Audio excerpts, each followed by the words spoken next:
Pour mon trading de CFD, je veux une plateforme différente. Des graphiques personnalisables, une exécution rapide, des spreads serrés, avec un acteur reconnu présent en France. Trader différemment avec CMC Markets.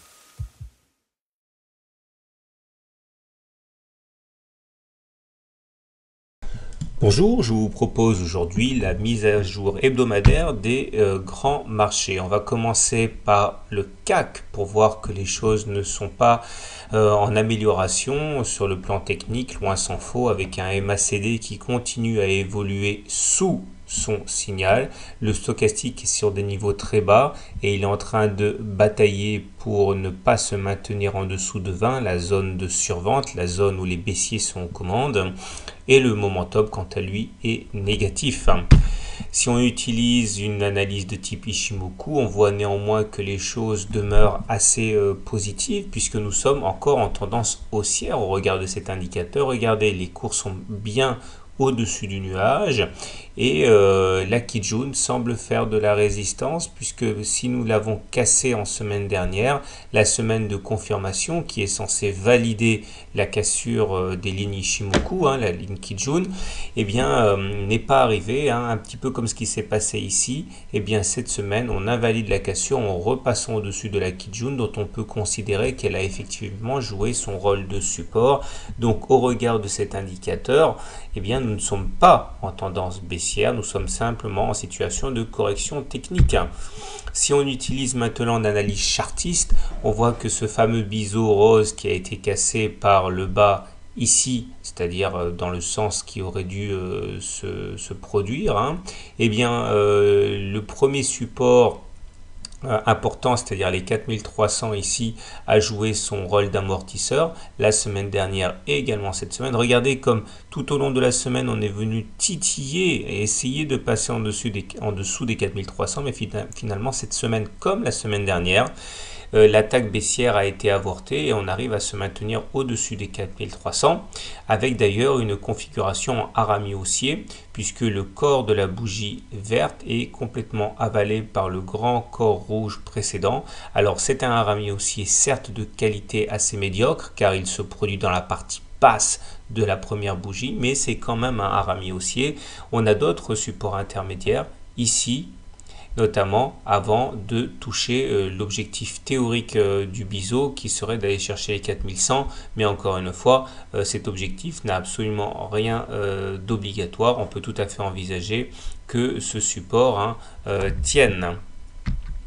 Donc globalement, on peut dire que même si à court terme, l'analyse technique montre quand même une faiblesse évidente du CAC, il ne faut pas éluder le fait que si on regarde sur une unité un petit peu plus longue, la tendance de fond demeure quand même haussière.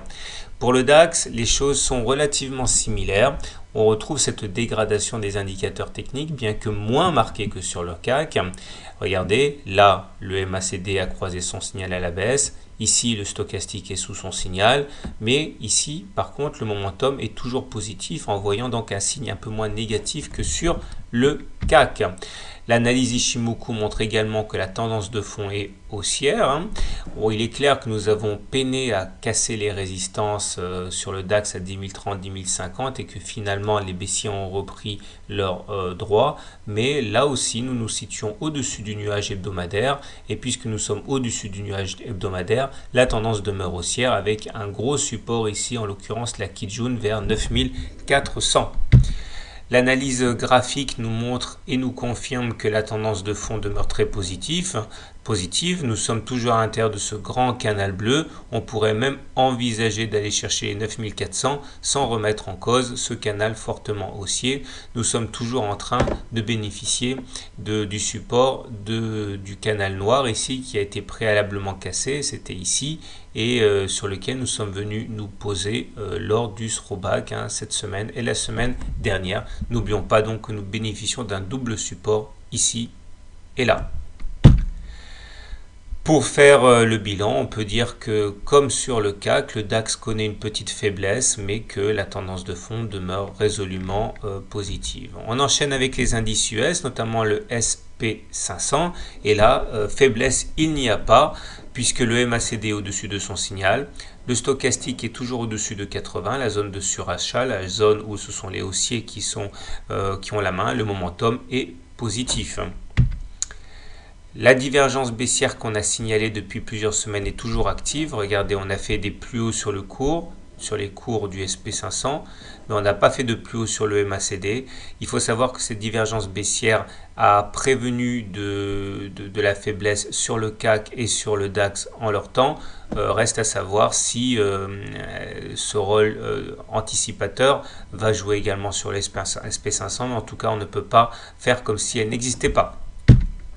L'analyse Ishimoku du SP500 ne donne aucune raison de s'inquiéter, loin s'en faut, nous sommes au-dessus du nuage et les premières sentinelles Tenkan et Kijun sont toujours inviolées. La Chinku ou la Kingspan étant au-dessus des prix, on a une confirmation de la tendance haussière. Là aussi, nous sommes dans un biseau ascendant. Je vous rappelle que les biseaux ascendants se cassent par le bas en général, mais cela se joue généralement à 70%, 30%. Peut-être que le SP500 et sa forme éclatante feront mentir les statistiques. Il demeure qu'on pourrait facilement aller chercher 1920, 1930 sans remettre en cause la tendance haussière et sans remettre en cause donc le biseau actuel. On en reparlera si on devait casser le biseau par le bas. Donc à ce niveau, aucun doute à avoir, le SP500 est toujours très bien orienté. C'est également le cas sur le Nasdaq 100. On retrouve la divergence baissière comme sur le SP500. On retrouve également la bonne forme des indicateurs avec un MACD au-dessus de son signal, un stochastique au-dessus de 80 et un momentum positif. L'analyse Ishimoku confirme tout le bien que l'on peut penser du Nasdaq puisqu'on est au-dessus du nuage avec la Chinku qui est au-dessus des prix, Tenkan et Kijun en support. Nous avons, alors ça dépend comment on trace l'oblique ici, mais on peut tout à fait envisager de la tracer comme ça.